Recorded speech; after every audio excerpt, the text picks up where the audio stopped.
ここが好きだよ日本人へようこそ。世界には様々な食事の作法が存在します。日本でも食事をするときにはお茶碗を持つ、食べながら話をしないや、お箸にも差し箸や洗い箸など多くの作法がありますよね。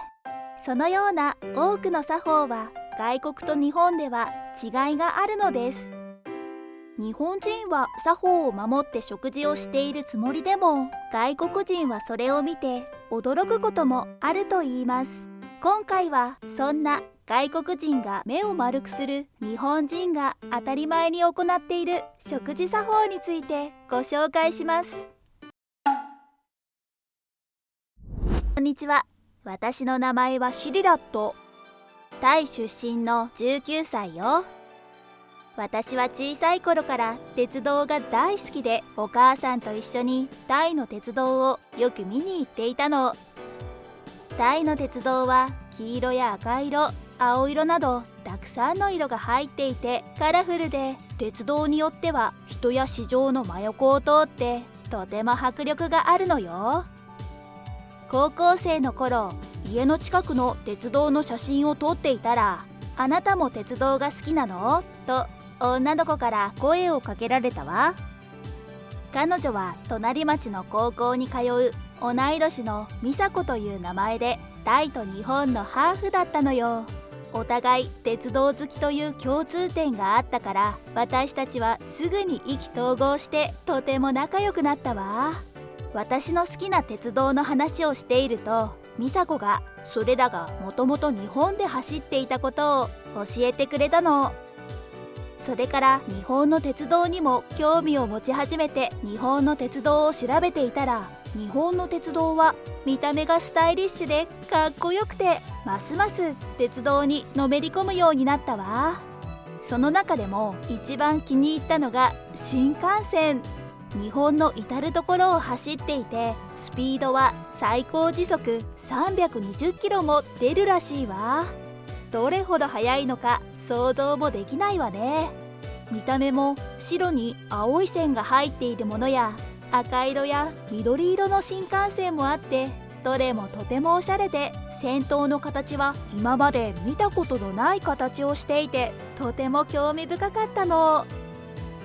もっと日本の新幹線について知りたい、新幹線に乗ってみたいという気持ち、どんどん強くなっていったわ。大学生になってもその思いは強くなる一方で、日本に行って本物の新幹線を見てみたいという気持ちが強くなっていたの。大学の夏休みが近づき、美佐子と相談して日本へ一緒に旅行に行くことにしたの。行き先は美佐子のおばあちゃんの家がある名古屋にしたのよ。おばあちゃんが夏休みに美佐子が遊びに来ることを楽しみにしているそうで、私も一緒にお邪魔させてもらうことにしたのよ。それに美佐子は何度も名古屋に行っていて、案内してあげるって言ってくれたのよ。優しい友達を持って私は幸せ者ね。名古屋へは飛行機で行くこともできるけど、私たちの一番の目的は新幹線に乗ることだったから、今回は一度東京を経由して新幹線で名古屋に向かうことにしたわ。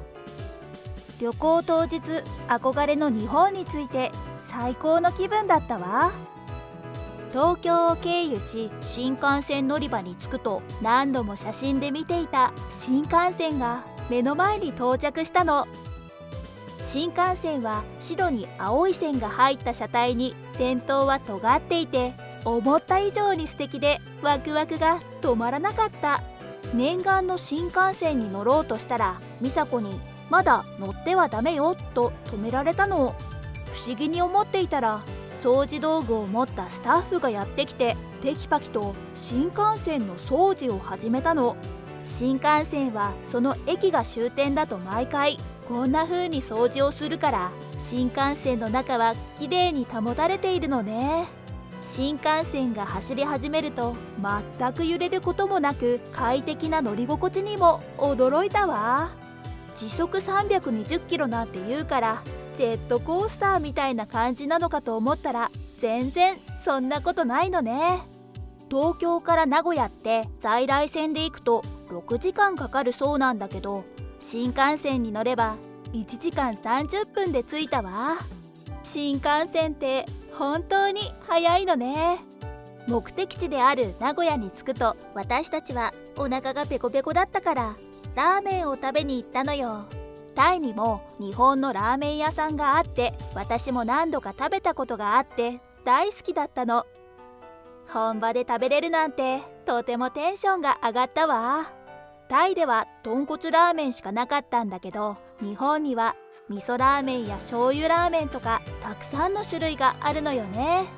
今回は美佐子おすすめの味噌ラーメンのお店に行くことにしたの。ラーメンは煮卵やメンマ、野菜がたっぷり乗っていてね、濃厚なスープに太麺が入っていて、見るからに美味しそうだったのよ。食べようとすると、タイのラーメン屋さんでは絶対に聞こえない音があちこちから聞こえてくることに気づいたの。ラーメンを食べている人がみんなズルズルズルズルっと音を立てていたの。隣の美佐子もラーメンを食べ始めるとズルズルと音を立てていたわ。その異様な光景に私はラーメンを食べるのが怖くなってしまったわ。だってズルズルと音を立ててすするなんてとても汚い食べ方で、頑張って作ってくれたお店の人にとても失礼なんじゃないかと思ったの。しかも一気にすするからせっかくのスープが洋服に飛んでしまうわ。タイでラーメンを食べている時はみんな音を全く立てずに麺をレンゲに乗せたり、お箸にくるくると巻きつけたり、麺を切ったりして食べていたのよ。タイだけじゃなくていろいろな国に麺料理があるけど、音を立ててズルズル食べる人なんて見たことがなかったわ。それに私は熱いものが苦手なの。そんなに一気にズルズルとすすったら口の中がやけどしてしまうんじゃないかしら。ズルズルズルズルという音を聞けば聞くほど不快な気持ちになってきて、どんどん食欲がなくなってきたわ。そんなに音を立てて食べたいなら家で食べればいいんじゃないかしら。それなら周りに迷惑をかけることがないもの。私は最初ズルズルとすすらず、いつもの食べ方でラーメンを食べてみたんだけど、とても美味しかったわ。こんなに美味しいラーメンをそんなに急いでズルズルと音を立てて食べる必要なんてないわ。そう思っていたら、美佐子がラーメンはズルズルと食べた方が美味しいよって教えてくれたの。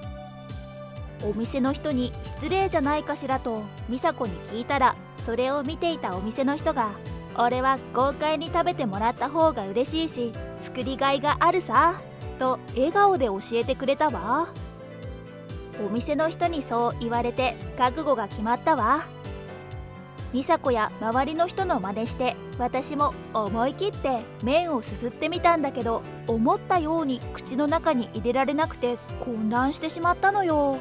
すると美佐子に口をすぼめて空気を吸い込むようにズズッと豪快にすすってみてと言われて、言われた通りにしてみるとズルズルと上手に食べられるようになったの。勢いよくズルズルとすすって食べると、今まで食べていたラーメンよりもすごく美味しくなって驚いたわ。ラーメンを空気と一緒にすすると鼻から空気と一緒に香りが抜けて、味噌の風味だけでなく麺の風味も感じられたわ。それに思い切り麺をすすったのにあまり熱いと感じず、やけどもしていなかったの。これも外の空気も一緒に口の中に入れることができるから、やけどを防止することができるんだって。麺をすすることにそんな効果があるなんてすごいわ。あまりにも美味しくて一気に食べてしまって、食べ終わってみるとラーメンが最後までずっと美味しく食べれたことに気づいたわ。ラーメンをすすることで麺とスープがよく絡んで食べるスピードが上がり、ラーメンが冷める前に食べ終わることができるから最後まで美味しいのね。確かにタイでラーメンを食べていた時は最後の方はかなり冷めてしまって麺がブヨブヨになっていたことを思い出したわ。ラーメンを冷める前に食べ終わるって大事なことなのね。タイにはパッタイやカオソーイなどたくさんの麺料理があって、いつもゆっくりと食べていたから、麺をズルズルと音を立てて食べるなんて考えられなかったけど、こんなに美味しくなるなら日本人がこういった食べ方をするのもわかる気がするわ。お昼ご飯を食べた後は名古屋城を見学したり、鉄道博物館に行ったり、名古屋のお土産を買ったり、あっという間に時間が経ってしまったの。気づいたら夕食の時間になって、何を食べようかと美佐子に聞くと、ニヤッと笑って「そばにしない?」と言ってきたの。また麺と思ったけど、お昼に私がラーメンを必死にすすって食べているところを見て、せっかく日本にいるんだから他の麺もすするのに挑戦してほしいって思ったみたい。確かに美佐子の言う通りだと思ったし、以前日本のパンフレットを見ていた時にざるそばを食べてみたいと思っていたから、近くのお蕎麦屋さんに行くことにしたのよ。お蕎麦屋さんに入ってみると、たくさんのお客さんがずるずると音を立ててそばを食べていたわ。日本では音を立てて食べることが当たり前なのだということは分かったけど、ズルズルという音はなかなか慣れなかったの。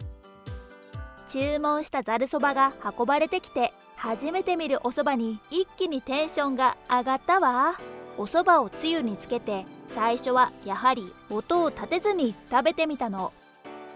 するとつゆの味はしたんだけど、そばの味はよくわからなかったのよ。